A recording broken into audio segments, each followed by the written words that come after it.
Alerte info, Lionel Messi devient le joueur avec le plus de passes décisives de l'histoire de l'humanité, frère. En troisième, t'avais Pelé, 369 passes décisives.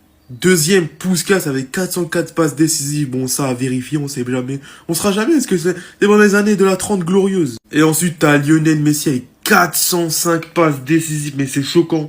C'est-à-dire qu'il a fait croquer 405 buts à des humains. En fait, c'est le meilleur playmaker de l'histoire, c'est tout les frères. En plus, le pire, c'est quoi? C'est qu'il a fait cette 405e passe décisive pour un trophée. Gros Théma, il a gagné un trophée avec l'Inter Miami aujourd'hui, là, dans la soirée. La tête d'homme, c'est choquant. 405 passes D. Voilà, Ronaldo, s'il te plaît, pour la Coupe du Monde. Abonnez-vous les frères, actuellement. Le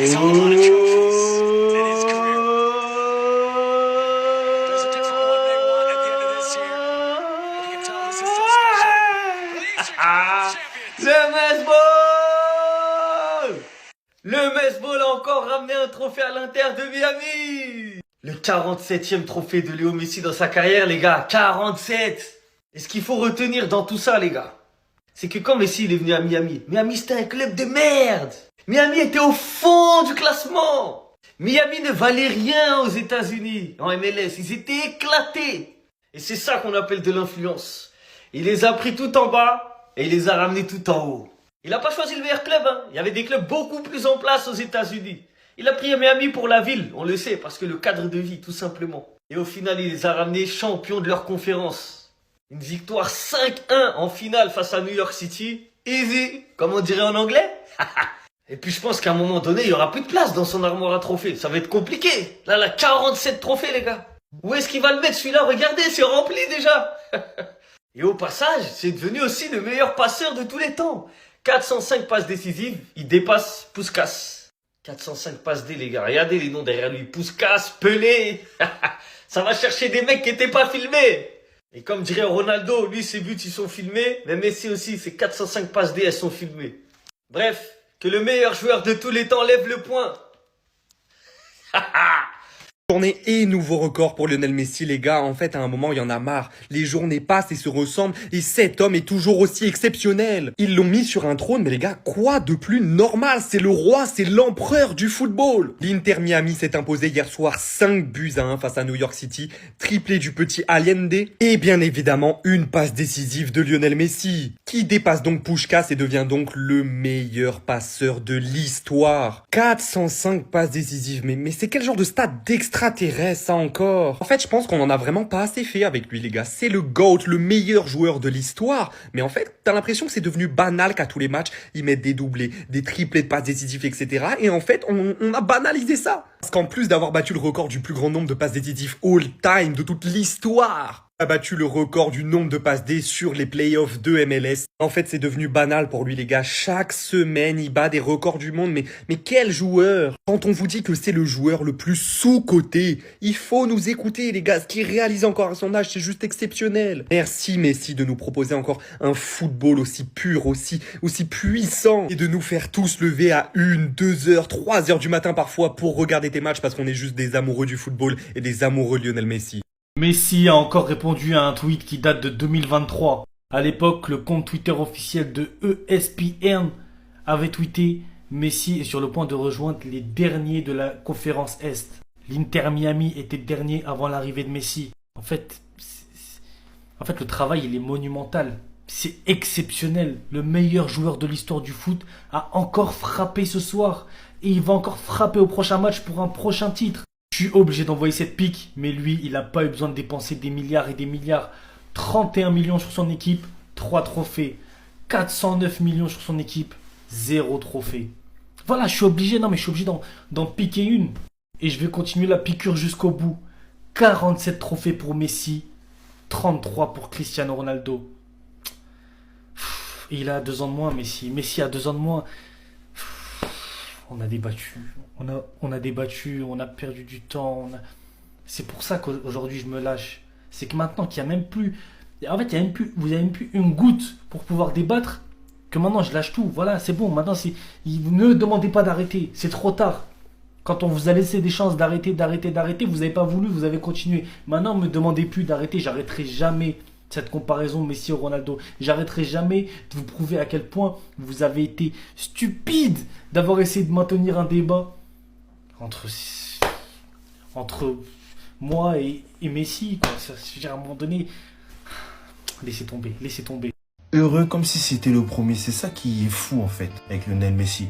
Cette nuit, il a remporté tout simplement le 47e trophée de sa carrière et a qualifié l'Inter Miami pour la finale de la MLS, permettant possiblement à Lionel Messi de remporter son 48e trophée et permettant par la même occasion à l'Inter Miami de remporter potentiellement la première MLS de son histoire. Un club qui était dernier de son championnat avant son arrivée. Par la même occasion, il a dépassé Puskás et est devenu le meilleur passeur de l'histoire du football. Voici tout simplement, les gars, les 12 derniers matchs de Lionel Messi. En fait, ça dépasse l'entendement, le niveau qu'il est en train d'afficher en MLS. Quand tu vois ses stats, ses performances à chaque match, tu sens que sur une compétition de 8 matchs, où il doit gagner 8 matchs pour avoir une Coupe du Monde en plus, il peut être extrêmement dangereux. On verra bientôt si Lionel Messi va aller à la quête de son 48e trophée en carrière. Il est toujours bon de rappeler qu'il est le joueur ayant gagné le plus de trophées collectifs et individuels dans l'histoire du football. Donc tout ce qu'il fait, c'est battre des records qui lui appartiennent déjà.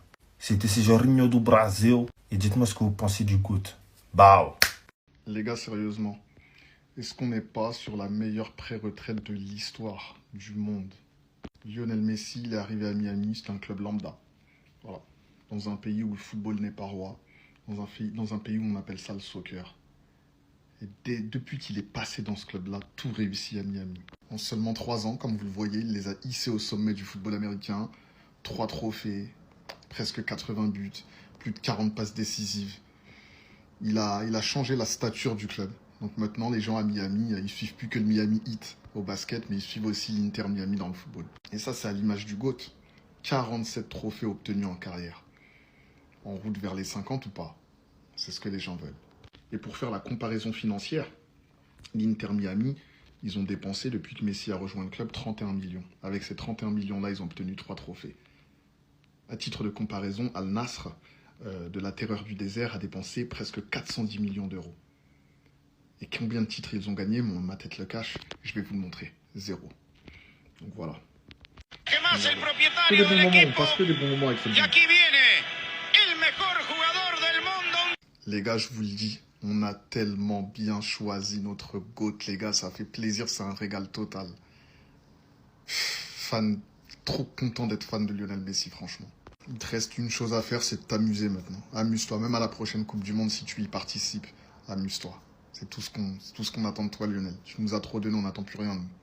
Le football est trop facile pour Lionel Messi, épisode 458 milliards. Cette nuit à 2h du matin, l'Inter Miami s'impose 5-1 dans la finale de la conférence Est en MLS. C'est donc bel et bien officiel, Lionel Messi remporte son 47e trophée en carrière, 47e trophée collectif. Mais les gars, en fait, il ne s'arrêtera jamais, je vous jure qu'il ne s'arrêtera jamais. Franchement, merci la vie, merci Dieu, merci au Seigneur de m'avoir fait choisir Lionel Messi comme GOAT, comme joueur préféré, parce que c'est le meilleur joueur de l'histoire du football. Et il continue de le démontrer, en fait. Il continue de le démontrer. Et il ne va pas s'arrêter, les gars. Il reste encore la finalissima, la finale de la MLS, la Coupe du Monde 2026 qui arrive. Il peut aller chercher les 50 trophées, même cette année, en fait. Également, Lionel Messi est auteur d'une passe décisive hier soir. Il se retrouve donc à 405 passes décisives, ce qui est le record de toute l'histoire, devant Puskás qui était à 404 avec les matchs amicaux. C'est-à-dire que là, il dépasse Puskás sans les matchs amicaux. Non mais c'est une dinguerie. En fait, c'est trop grand, c'est trop grave, c'est trop fort. Maintenant, je pense qu'il le sait. La mission n'est pas terminée pour l'Inter Miami. Il reste la grande finale de MLS samedi prochain. Donc voilà, contre Vancouver. Et les gars, en route pour le 48e trophée, tout simplement. Lionel Messi, tant qu'il va toujours continuer comme ça, les gars, pour moi, Messi, même s'il n'est pas en Europe, pour moi, on doit lui donner le ballon d'or. Parce que cette année-là, sur l'année 2025, Lionel Messi est le meilleur joueur. Parce qu'il a réalisé plus de goals assists au fait. 71 goals assists, 71 GA. Pour ceux qui ne comprennent pas, c'est-à-dire quand on combine le nombre de buts et puis le nombre de passes là, c'est ça qui fait 71. Donc ça fait GA, goal assist. Lionel Messi qui remporte son 47e trophée. Lionel Messi qui a fini sous les d'or. Lionel Messi qui est meilleur passeur. Lionel Messi, depuis qu'il est arrivé à l'Inter Miami, c'est 3 trophées remportés, les gars. Contre 0 pour Cristiano Ronaldo, bref, je suis pas en train de faire la comparaison, bref. S'il veut encore partir plus loin, Lionel Messi, il va jouer la finale de la MLS. Il va partir remporter son 48e trophée. Voilà, parce que c'est sûr qu'il va remporter, voilà. Donc, avec la Coupe du Monde encore 2026 qui arrive, Messi va encore partir, peut-être remporter la Coupe du Monde 2026. Si Messi remporte la Coupe du Monde, c'est Ballon d'Or. C'est Ballon d'Or. Si Messi remporte la Coupe du Monde, les gars, c'est Ballon d'Or. Hein. Voilà, donc, et puis il n'y a pas de débat. Il n'y a pas quelqu'un qui va dire que Messi ne mérite pas de remporter le Ballon d'Or là. Il mérite. Donc, donnons-lui. Attendez, parce que moi, il y a un truc que je capte pas. Lionel Messi vient encore de s'embrouiller avec un joueur, ça finalement on a l'habitude. Et vous voyez pas qu'il y a un petit problème là? Parce que Lionel Messi doit faire quoi? 1m68, 1m69, 1m70 grand max en tout cas. Comment c'est possible que le joueur d'à côté soit beaucoup plus petit que lui? D'habitude quand il s'embrouille avec quelqu'un d'autre, c'est lui qui doit lever la tête. Et là il baisse les yeux, mais il doit faire quoi le mec d'à côté? 1m62, 63? Mais moi en vrai ce qui me choque le plus, c'est pas qu'il ait trouvé quelqu'un de plus petit que lui avec qui s'embrouiller, c'est qu'il s'est embrouillé avec un Argentin. Parce que pour moi, dans ma tête, c'était tous les Argentins. Il n'y en avait pas un pour attraper l'autre. C'était des suceurs de Messi. Dès qu'il dit un truc, t'exécutes et tu la fermes tout simplement. Parce que sur cette action, Messi l'a fait très fort. Hein, parce que, ok, le joueur, il arrive, il lui fait très mal avec un coup de coude au visage. Mais l'arbitre, il a laissé l'avantage. L'équipe de Messi a marqué sur l'avantage que l'arbitre a laissé. Donc en vrai, on peut se dire, vas-y, ils ont marqué, il va laisser couler, il va oublier cette action. Non. Croyez-moi, il en avait rien à foutre du but. Tout ce qu'il voulait, c'était aller en découdre. Il a tellement plus rien à faire dans le foot. Je crois que maintenant, les embrouilles comme ça, c'est pour le divertir, hein. Parce que là, au final, son équipe, elle a gagné 5-1. Donc un truc comme ça, normalement, t'oublies. Tu passes à côté. Non, les gars, faut vraiment en parler du niveau à l'époque de Pelé. Comment on a pu autoriser ça? Finale de Coupe du Monde 1966, les gars, entre l'Allemagne et l'Angleterre. Regardez le niveau exécrable qu'ils avaient. Et là, t'es en train de me dire que Pelé, à cette époque-là, les gars, il a gagné 3 ballons d'or. Là, vous pensez qu'il a le niveau dans le football de maintenant? Il y a toujours des gens qui vont venir dire, les gars, que c'est pas la même ère. On pourra dire la même chose de Messi et Ronaldo. Mais non, abusez pas. Abusez pas, les frères. Pelé n'a même pas sa place, les gars, en D4 en France. Moi, je vous le dis. Parce que là, c'est pas possible. Les touches de balles, les gars, qui sont lointaines. Les premières touches, t'as peur. Dites-moi si c'est moi qui est fou. Mais là, quand on voit ça, là, quand on voyait ça, frère, aucun fake, les gars, vous pouvez aller vérifier. Vous savez c'est quoi le problème du football d'avant? C'est qu'en fait, ça se résumait à faire une passe devant les cages, tu pétardes et c'est fini. Et même ça, ils n'arrivaient pas à le faire des fois. Parce que quand tu vois que aucun appel, les gars, n'est réussi, aucune petite passe courte n'est réceptionnée, ça ne jouait qu'à base de tacles et de grosses passes. Le reste, ça n'existait pas. Et il y a un bâtard, les gars, il a dit allez regarder les passements de jambes de Cruyff et là, vous comprendrez. Jour de match, les Madridistas, jour de victoire. Le Real Madrid doit impérativement aller battre Girona ce soir. Parce que pour ceux qui ne le savaient pas, le Barça, ils ont gagné leur match hier. Et ils ont donc pris provisoirement la première place de Liga. Première place qu'on doit aller récupérer dès ce soir.